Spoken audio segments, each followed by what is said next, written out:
Everyone to the world of SimStar online classes. I am Shubham Chopra, social science teacher, student. Today in this video we are going to start up with the second chapter of your history for class 9, that is socialism in Europe and the Russian Revolution.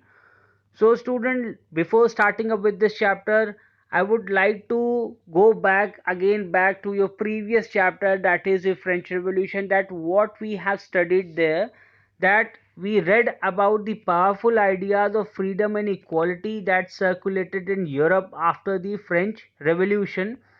So the French Revolution opened up the possibility of creating a dramatic change in the way in which society was structured. As you have read, before the 18th century, the society was broadly divided into states and orders, and it was the aristocracy and church which controlled economic and social power. So, students, remember that feudalism and how the society was structured in France under Louis XVI, that the whole of the society was divided, categorically divided into three states, that is the clergy, the nobility, and the third state. Now suddenly what happened, that after the revolution seemed possible to change this. Now this whole structure, this societal structure, this aristocracy, the rule of monarchy, it seemed possible to change all this. Now in many parts of the world, including Europe and Asia, new ideas about individual rights and who controlled social power began to be discussed. In India also, Raja Ram Mohan Roy and Derozio talked of the significance of the French Revolution, and many others debated the ideas of post revolutionary Europe. Now, the developments in the colonies in turn reshaped these ideas of societal change. So, we have studied in the previous chapter that how this French Revolution gave birth to the ideals of equality, of freedom, of liberty, fraternity, and having a democratically elected form of government where the people have got their say in the decision making by the government, and they also want to be represented in the assembly, in the national assembly. So this French Revolution brought about a revolutionary change not only in France but the whole of Europe. Now, not everyone in Europe, however, wanted a complete transformation of society. Now, the people were divided. Now, the people got divided on the basis of their point of views, on the basis of their ideologies. Not all the Europeans were in favor or in support of bringing in the complete revolutionary change in the system of rule. That means that the complete end of monarchy and to just get in democracy and to have a complete change. Not everyone was in favor of it. So responses varied from those who accepted that some change was necessary but wished for a gradual shift to those who wanted to restructure society radically. Now, some people were in favor of changes, but they want to have a gradual shift. That means there should be a slow process, and step by step, we should move towards a change. That means a change is inevitable in nature. That means change is inevitable, but they wanted a slow, gradual shift from monarchy towards a representative government. Now, some were conservatives, others were liberals or radicals. Now, what these terms really mean in the context of the time, now this is what we are going to study in this chapter. So, now let's get into the introduction, that what we are going to read in this chapter. Now, this lesson throws light on the coming of socialism in Europe. Now, this was again a completely new type of government, new ideology, and the dramatic events that forced the ruling monarch Tsar Nicholas II to give up power. One can see how the ideals of socialism brought about Russian revolution. Now, this we are going to read in this chapter about the birth of socialism. This idea was supported by the Russians throughout Russia, and how it brought about change, and how it brought about a revolution in Russia, and where the Tsar has to give up his abdicate his throne, and finally there was socialism in Europe, in Russia. So this is what we are going to study in this chapter. Now we are going to read about the age of social change. So, as I have just told you that the not everyone was in favor of complete bringing in a complete revolutionary change. Some people wanted change, some people wanted complete change, some people wanted change but a gradual change. So there was differences in ideas. Now differing ideas were popped up in the whole of Europe, and the society got divided into three parts on the basis of the ideologies. Now, what were these three categories? That is the liberals, the radicals, and the conservatives. Now, the French Revolution opened up the possibility of creating a dramatic change in the society, and people were conservatives, liberals, or radicals. Now let's read one by one what were the thought process of the three different groups, ideal groups, that is the liberals, the radicals, and the conservatives. Now first, the liberals. Now, one of the groups which looked to change society were the liberals. Now, liberals wanted a nation which tolerated all religions. We should remember that at this time, European states usually discriminated in favor of one religion or another. Liberals also opposed the uncontrolled power of dynastic rulers. Now, they wanted to safeguard the rights of individuals against governments. They argued for a representative elected parliamentary government subject to laws interpreted by a well trained judiciary. So they were in favor of an elected parliamentary government, and they also supported the ideology of having an independent judiciary. Now, however, they were not Democrats. Now, this was the problem of the liberals, although they were in favor of a democratically elected government, but they were not Democrats. Now, why they were not Democrats? Because they were not in favor they were not in favor of universal adult franchise, that is the right of every citizen to vote. Now they felt that men of property mainly should have the vote, and they also did not want the vote for women. Now this was one of the demerits of the liberals. Although their thought process was very much revolutionary, they were in favor of having an democratically elected government, but they wanted restricted voting rights for only those who are having or who possess property, some property, and they were against universal adult franchise. So that is why they were not Democrats. Now, talking about the second class, that is the radicals. Now, in contrast, radicals wanted a nation in which government was based on the majority of a country's population. Many supported women's suffragette movements as well. Unlike liberals, they opposed the privileges of great landowners and wealthy factory owners. Now, they were not against the existence of private property, but disliked concentration of property in the hands of a few.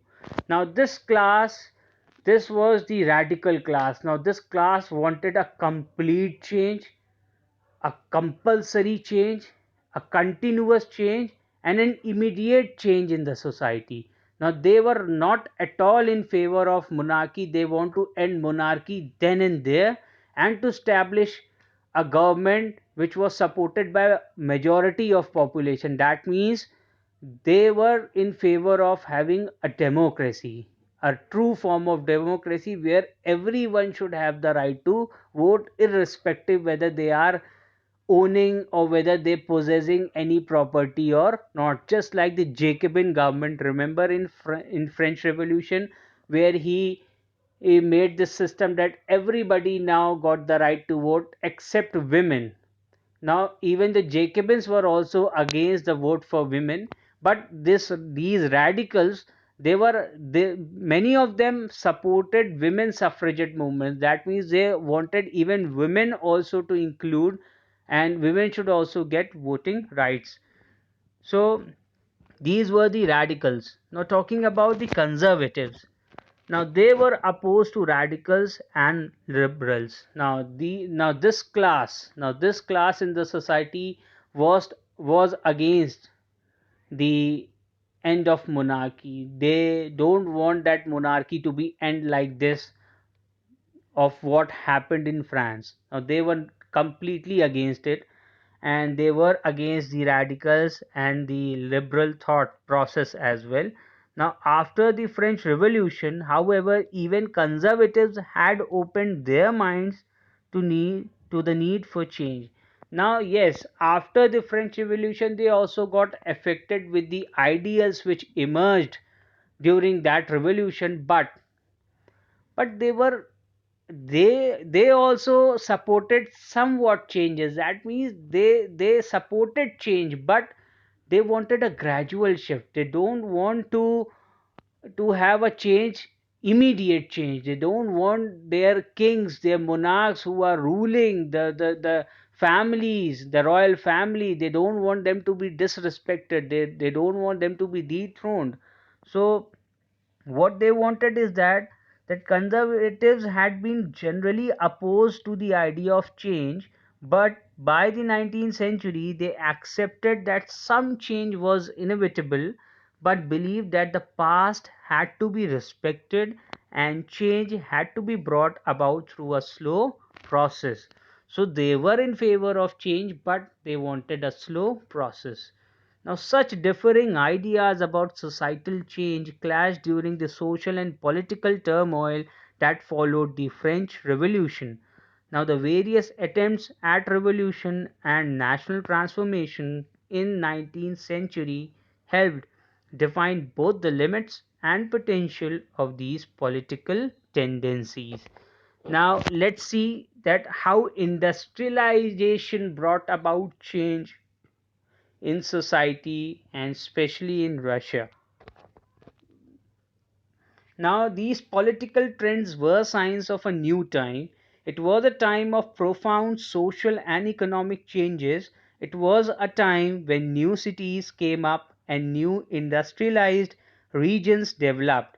Railways expanded and the industrial revolution occurred. So the industrial revolution started, although it started in the west of Europe much earlier in comparison to the central and the eastern Europe, but now it was a time for change, a change in economic situation, a change in society, a political change. So the whole of Europe was going through this transformation.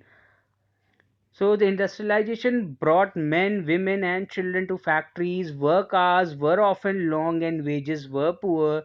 Unemployment was common, particularly during times of low demands for industrial goods. Housing and sanitation were problems since towns were growing rapidly.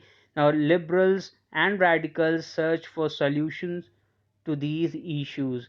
Now, there was a huge migration from the villages towards cities because of the setting up of industries, because this industrialization was going through in many nations of Europe.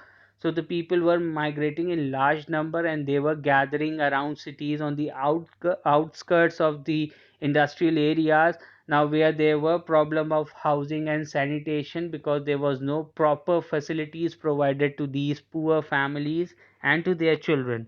Almost all industries were the property of individuals. Liberals and radicals themselves were often property owners and employers. Having made their wealth through trade or industrial ventures, they felt that such effort should be encouraged. Now, mostly the industrialists in Russia, they belonging to the liberals or the radical class. That means they were having the approach of the liberals or the radicals. So they wanted these efforts to be encouraged among people, and that its benefit would be achieved if the workforce in the economy was healthy and citizens were educated. So they wanted everyone should get the job, and with their hard work and with the access to education to them, they wanted a society to get developed. Now, opposed to the privileges the old aristocracy had by birth, they firmly believed in the value of individual effort, labor, and enterprise. If freedom of individual was ensured, if the poor could labor and those with capital could operate without restraint, they believed that societies would develop. Many working men and women who wanted changes in the world rallied around liberal and radical groups and parties in the early 19th century. So the people who were mostly belonging to the third state, that means the poor people, they supported hugely to liberals and to the radicals because they were in favor of involving the common public in the decision making of the government, and they were in favor of a democratically elected government where the people have got the right to elect their own kings or queen. So they got hugely supported in the early 19th century. Now some nationalists, liberals, and radicals wanted revolutions to put an end to the kind of government established in Europe in 1815. So these nationalists, liberals, radical, they wanted revolution to be around in the whole of Europe, and they want to end this monarchical form of government which was established in Europe. Now in France, Italy, and Germany and Russia, they became revolutionaries and worked to overthrow existing monarchs. Now nationalists talked of revolutions that would create nations where all citizens would have equal rights.